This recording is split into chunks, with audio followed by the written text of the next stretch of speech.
एक बार फिर से आप सभी लोग का नारायण ऑनलाइन मैथ क्लासेस में स्वागत है। आज हम लोग कक्षा 12वीं के चैप्टर है रिलेशन एंड फंक्शन, उसका एक टॉपिक है इक्विवेलेंस रिलेशन। इसके बारे में आज हम लोग डिस्कशन करेंगे। इक्विवेलेंस रिलेशन क्या होता है, जिसको हिंदी बोलते हैं तुल्यता संबंध बोलते हैं। तो इसको जानने के पहले हमको मालूम होना चाहिए संबंध क्या होता है। सभी लोग जानते हैं संबंध क्या होता है, जैसे कि माता के पिता संबंध होता है, दादा दादी के संबंध होता है, एक जो नागरिक है उसका देश संबंध होता है।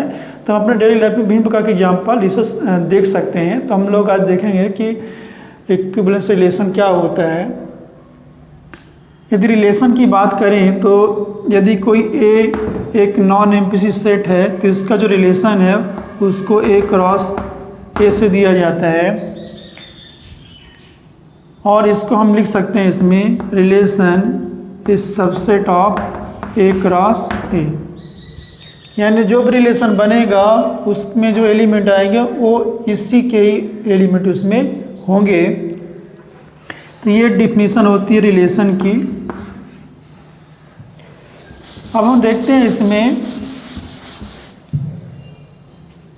इक्विवेलेंस रिलेशन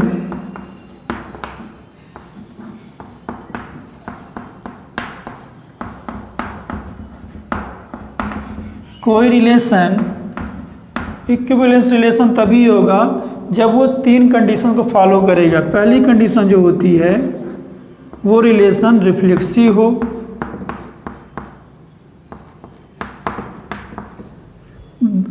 और इसको हम बोलते हैं सतुल्य संबंध, इसको हिंदी में बोलते हैं सतुल्य। दूसरी कंडीशन होती है सिमेट्रिक,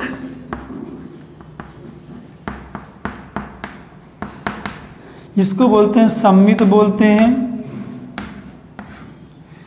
तीसरी कंडीशन होती है ट्रांजिटिव रिलेशन,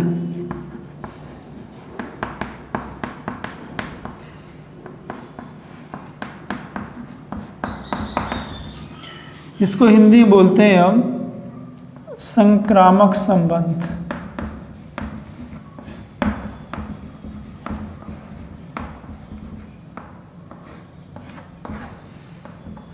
यदि कोई रिलेशन इन तीनों कंडीशन को यदि फॉलो करता है तो वो इक्विवेलेंस रिलेशन होगा। सबसे पहले इसकी यदि बात करें हम रिफ्लेक्सिव रिलेशन का, तो इसमें यदि कोई एक एलिमेंट एक्स एलिमेंट है, वो सेट ए का कोई एलिमेंट है, तो यदि उसमें इस प्रकार का रिलेशन हो X belong to X, X belong to ये आर, यानी उसका उस एलिमेंट का स्वयं से यदि रिलेशन है तो वो रिफ्लेक्सिव रिलेशन होगा। इसी प्रकार सिमेट्रिक रिलेशन के लिए यदि कोई एलिमेंट एक्स वाई, यदि सेट ए के कोई एलिमेंट हैं तो एक्स वाई रिलेशन आर एवं Y X belong to R, यानी उसके यदि क्रम को बदल दें तो उसके मतलब मान में कोई परिवर्तन ना हो। यानी यदि X Y belong to R यानी आपस में रिलेशन है और वाई के एक्स में यदि रिलेशन है तो इससे उसके वैल्यू में कोई इफेक्ट ना पड़ता हो, तो वहाँ क्या होता है सिमेट्रिक रिलेशन होता है। तीसरा है ट्रांजिटिव रिलेशन। तो इसको हम कैसे डिफाइन करते हैं, यदि कोई तीन एलिमेंट हैं x y z belong to, यदि ये सेट ए के एलिमेंट हैं तो एक्स वाई रिलेशन ये बिलोंग टू आर, और y z belong to R, तब x z belong to R. यानी यदि पहले का दूसरे से रिलेशन है, दूसरे का तीसरे से रिलेशन है, तो पहले का जो अंतिम या एलिमेंट उससे भी रिलेशन है, मतलब पहले का तीसरे से रिलेशन है, तो वहाँ क्या होता है ट्रांजिटिव रिलेशन होता है। तो हमको ये मेन मालूम होना चाहिए कि इक्विवेलेंस रिलेशन तभी होगा जब वो तीन कंडीशन को फॉलो करेगा, रिफ्लेक्सिव रिलेशन, सिमेट्रिक और ट्रांजिटिव। यदि इन तीनों को फॉलो करता है तो वहाँ इक्विवेलेंस रिलेशन होगा। अब हम इसमें एक एग्जांपल लेंगे, इससे हमको काफ़ी क्लियर समझ में आ जाएगा कि ये रिलेशन होता क्या है।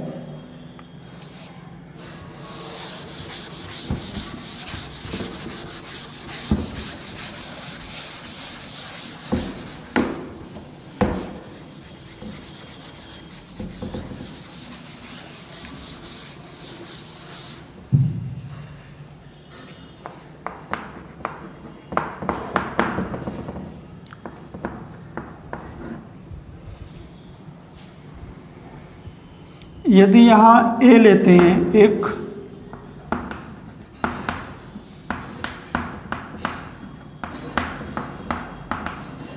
पूर्णांकों का समुच्चय है,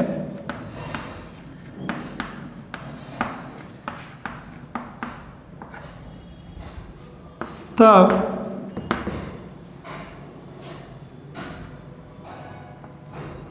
एक्स वाई इस प्रकार है, x माइनस वाई 4 से भाज्य है या डिविजिबल है,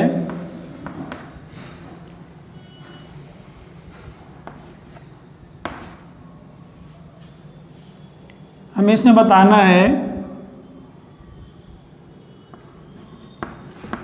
दर्शाओ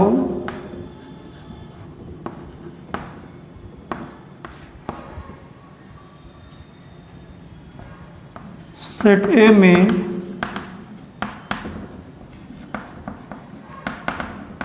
इक्विवेलेंस रिलेशन होगा।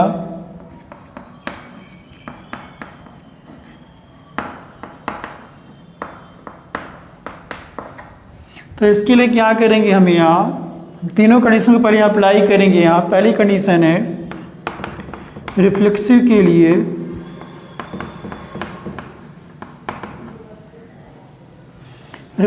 के लिए क्या करेंगे, यहाँ x बिलोंग टू R या x minus X equal to 0 जो कि 4 से डिविजिबल है,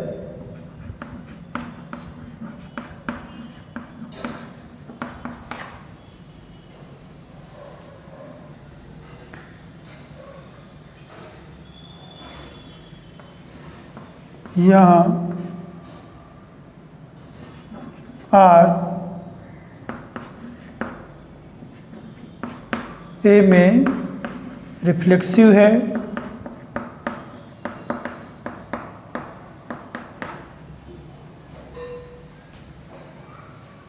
इसकी सेकंड कंडीशन देख रहे हैं,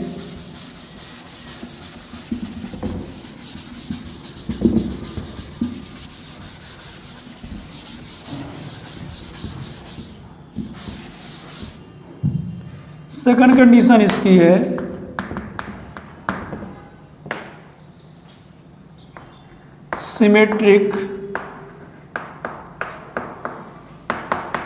सिमेट्रिक के लिए हम दो एलिमेंट लेते हैं, एक्स वाई रिलेशन और वाई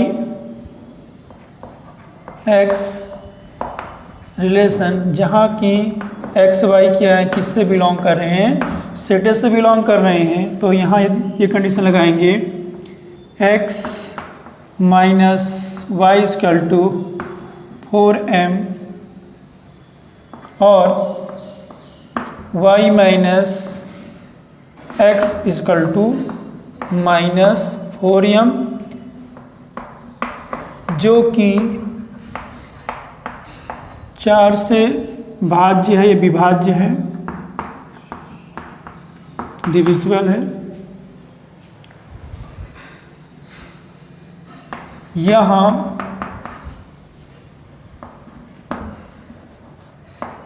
R रिलेशन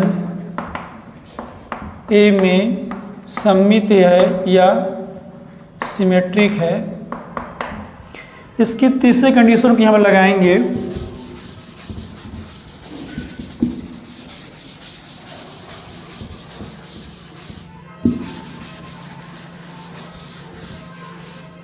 तीसरी कंडीशन इसकी है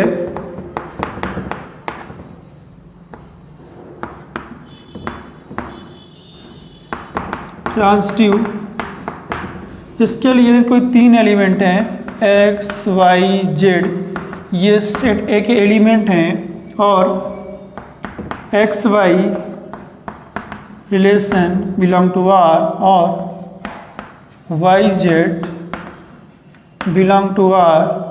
तो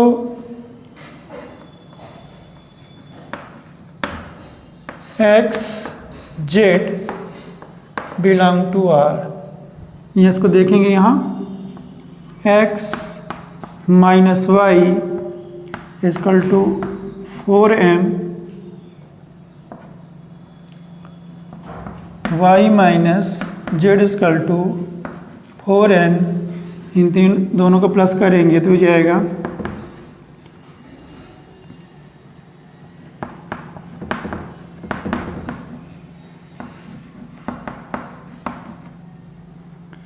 ये y यहाँ से कैंसिल हो जाएगा तो बचेगा x minus Z equal to 4 into M plus N, जो कि 4 से भाज्य है,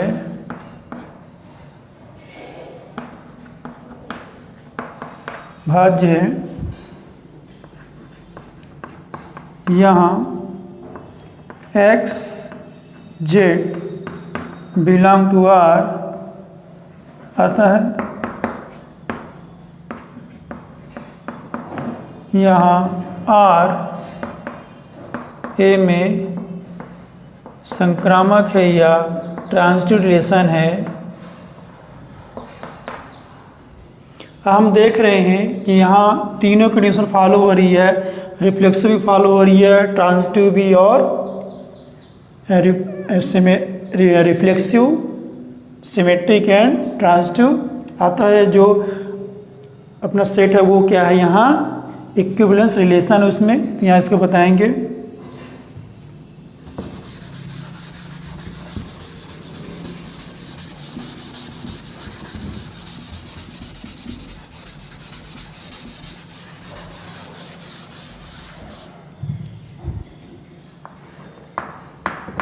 यहाँ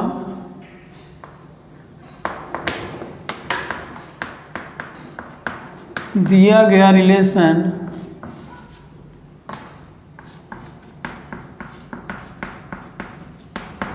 रिफ्लेक्सिव,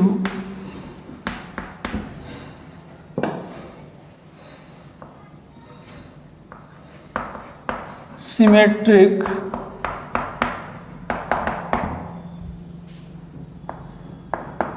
ट्रांजिटिव,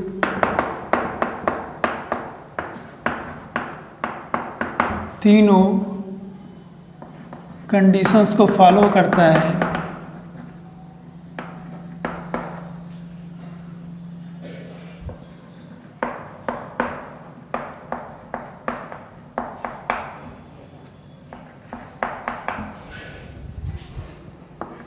आता है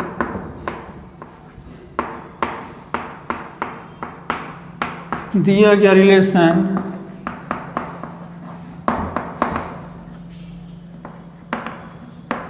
एक इक्विवेलेंस रिलेशन है।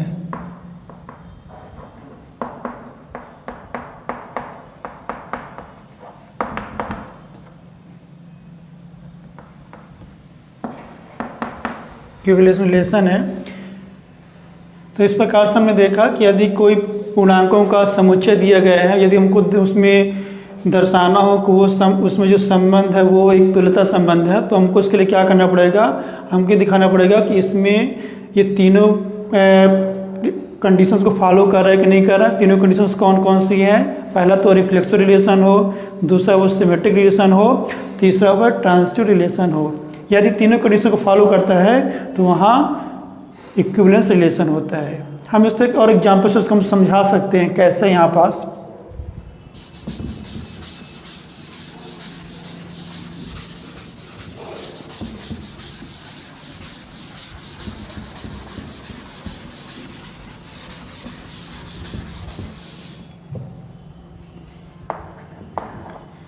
मान लीजिए कोई इसमें एक सेट है, सेट इसमें दिया हुआ है, सेट L है।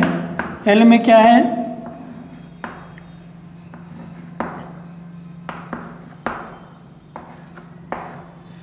एल क्या है, ये लाइन्स रेखाओं का समुच्चय है और वो रेखाएं कैसी हैं, आपस में वो समांतर है। तो हमको ये इसमें दिखाना है कि इसमें जो रिलेशन है वो इक्विवेलेंस रिलेशन है।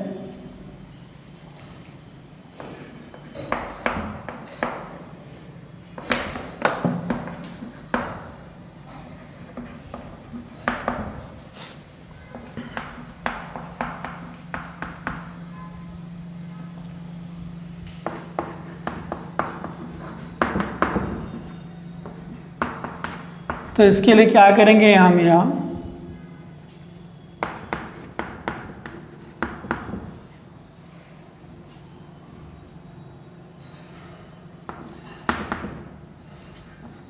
इसको यहाँ लिख सकते हैं इस प्रकार से।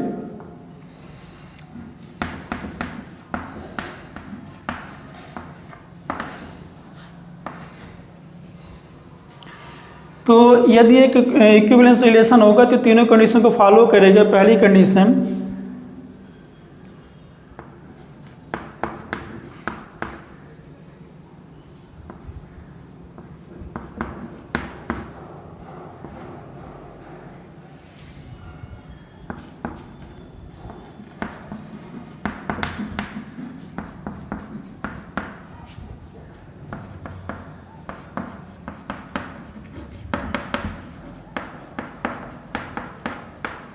यदि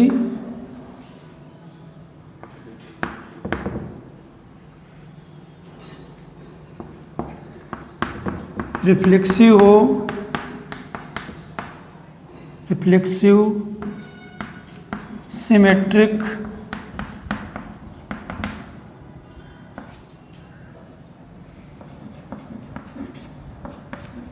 एंड ट्रांजिटिव हो। यदि दिए गए रिलेशन इक्विवेलेंस रिलेशन होगा यदि वो इन तीनों कंडीशंस को फॉलो करता हो, अर्थात रिफ्लेक्सिव भी हो, सिमेट्रिक भी हो, ट्रांजिटिव हो। तो यहाँ देखेंगे रिफ्लेक्सिव के लिए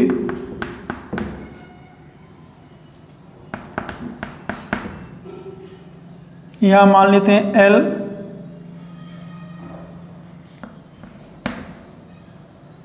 सेट ये बिलोंग कर रहा है इसमें से एल में। तो एल बिलोंग टू एल, या इसमें ऐसा कर सकते हैं क्योंकि यहाँ अपने पास L1 दिया हुआ तो इसको L1 मानेंगे। तो ये है L1 और ये L1 R।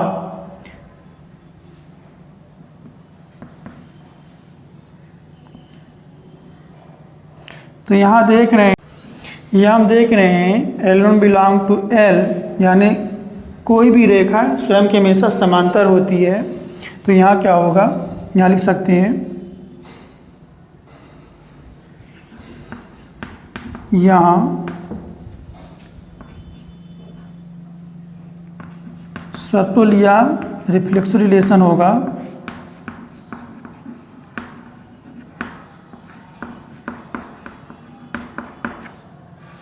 इसकी दूसरी कंडीशन देखते हैं।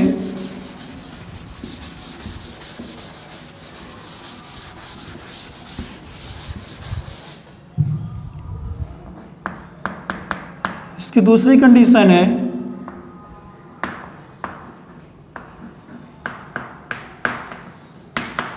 Symmetric relation.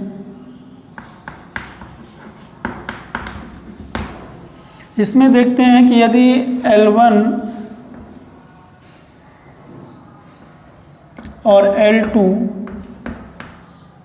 ये L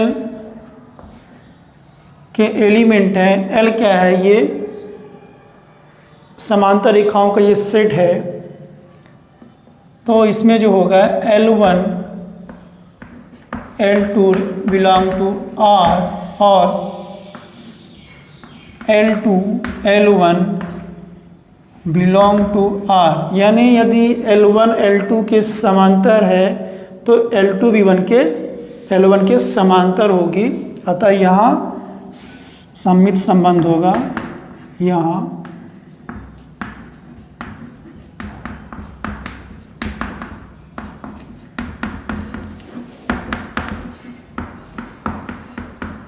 इसकी तीसरी कंडीशन देख रहे हैं,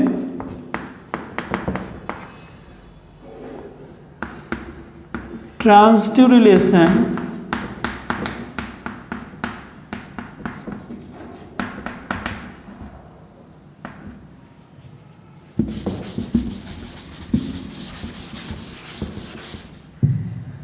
इसके लिए हम देखते हैं 3 एलिमेंट L1 यानी 3 रेखाएं L1, L2, L3 ये L के एलिमेंट हैं।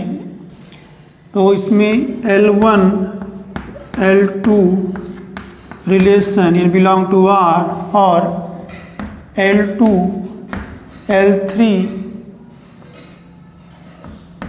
बिलोंग टू R, तब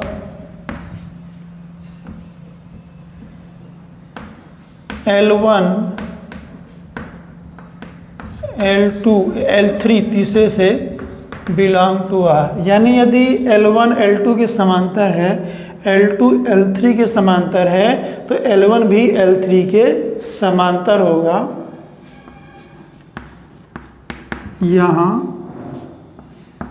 R एक संक्रामक या ट्रांसरिलेशन होगा।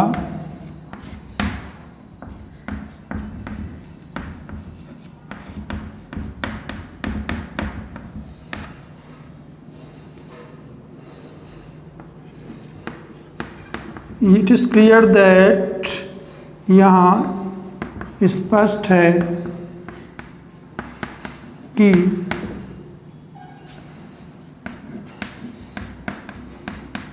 दिया गया संबंध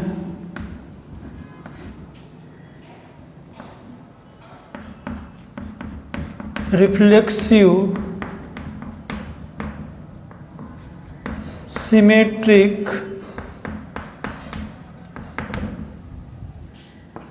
और ट्रांजिटिव तीनों है। अतः सेट L में एक तुल्यता संबंध होगा यानी इक्विवेलेंस रिलेशन होगा।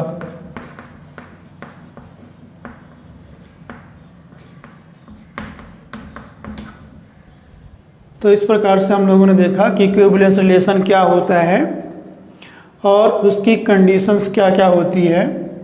यदि आप इस वीडियो को 2-3 बार देखेंगे तो ये आपको अच्छे से क्लियर हो जाएगा कि वास्तव में इक्विवेलेंस रिलेशन क्या होता है। यदि आप लोगों को वीडियो पसंद आया तो वीडियो को लाइक कीजिएगा, शेयर कीजिएगा और जो लोग चैनल को पहली बार देख रहे हैं चैनल को सब्सक्राइब कर लेंगे, जिस हम जो भी अगला वीडियो बनाएंगे उसका नोटिफिकेशन उन लोगों को मिल जाएगा। वीडियो देखने के लिए धन्यवाद।